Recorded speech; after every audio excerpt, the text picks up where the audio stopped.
তো hello guys, আপনাদের জন্য একটা নতুন ভিডিও নিয়ে চলে এলাম। তো আজকে আমি একটা রিভিউ ভিডিও বানাতে এসেছি, মানে এই গাড়িটার জন্য কী কী খারাপ, কী কী ভালো, কী কী ফিচার্স আছে গাড়িটার, সব কিছুই বলে দেবো। তা আপনারা সামনে থেকে দেখাচ্ছি আপনাদেরকে। প্রথমে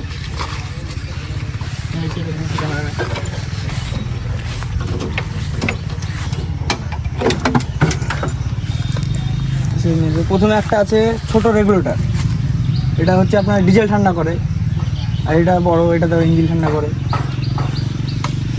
আর এখানে একটা এয়ার ক্লিনার,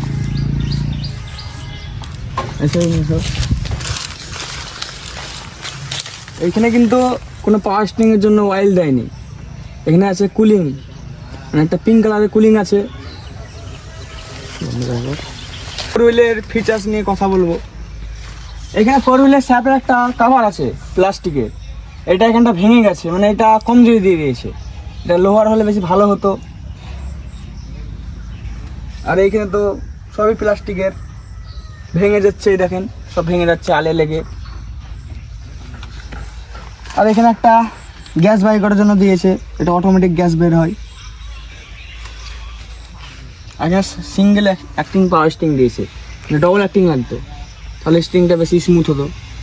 মানে স্টিংটা হচ্ছে আপনার পিক আপ সিস্টেম, মানে পিক আপ না দিলে স্টিংটা করা হয়, যখন ব্যাকে দিই তখন স্টিংটা ঘোরাতে অনেক কষ্ট হয়, আর যখন পিক আপ দিই তখন ফ্রি হয়ে থাকে। আর একটা ছোট্ট সাইজের সেলফ দিয়েছে, মানে অল্প টাইম স্টার্ট হয়ে যায়, চেপে ধরে থাকতে হয় না চাবিটা। গাড়িটার উপরে এলাম, এখানে ABCR লেখা আছে, মানে আপনার A মানে লো, মানে B আছে, B মানে হাই, আর C মানে মিডিয়াম। আর এই সাইড আছে 1 2 3 4। মানে এই গাড়ির গিয়ারটা, মানে যখন রানিং আপনি পিক আপ যখন ছাড়বেন না, গিয়ার ডাকবে, অনেক ডাকবে। ফুল ক্লাস ধরে তবে গিয়ারটা চেঞ্জ করতে হবে, নাহলে অনেকটা গিয়ারে ডাকবে। আর আপনার এই লিভারটা তো কিছু প্রবলেম করে, মানে গিয়ার লিভারটা বেশি নরম, অটোমেটিক নেমে যায়। এরকম করে ছেড়ে দিলে মানে এরকম করে নেমে যায়, হালকা করে টাচ খেলে।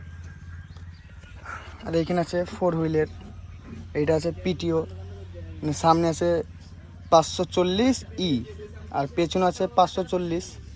আর এটা হচ্ছে PTO ক্লাস, সামনে দিলে লোটা হচ্ছে চলবে, আর পেছনে দিলে লোটা বন্ধ হবে। আর এখানে আছে ডিজেল ট্যাঙ্ক। যে গাড়িটা বর্নারটা লাগা আছে, এটা ফাইবার, এটা কোম্পানিকে লোহার দেওয়া উচিত। এইটা আমার একবার ভেঙেছিল, এটা আমি নতুন লাগিয়েছি আবার। আপনার এখানে ডিজেল ট্যাঙ্কটা আছে, এটা কিন্তু সামনে দেওয়া উচিত, মানে এখানে মার্কেটে যদি লোকজন বসে খুব অসুবিধা হয়। এখানে যদি সামনে ডিজেল ট্যাঙ্কটা করে দিত তাহলে কোনো অসুবিধা হতো না। অন্য অন্য গাড়িতে যেমন সামনে আছে সেরকম ড্যাশবোর্ডের কাছে, এখানে সমস্যা হয় অনেকজনের বসতে। যে এই প্ল্যাটফর্মটা, এটা যদি সমান থাকতো, যেমন কবুটার আছে, মানে বড় বড় গাড়িতে আছে, সেরকম যদি করে দিত মানে তাহলে বেশি ভালো হতো, কমফোর্টেবল লাগতো গাড়িটা চালাতে। আর না হলে তো দুই সাইড খাল করে দিয়েছে, দিয়ে মানে সমস্যা হচ্ছে একটু।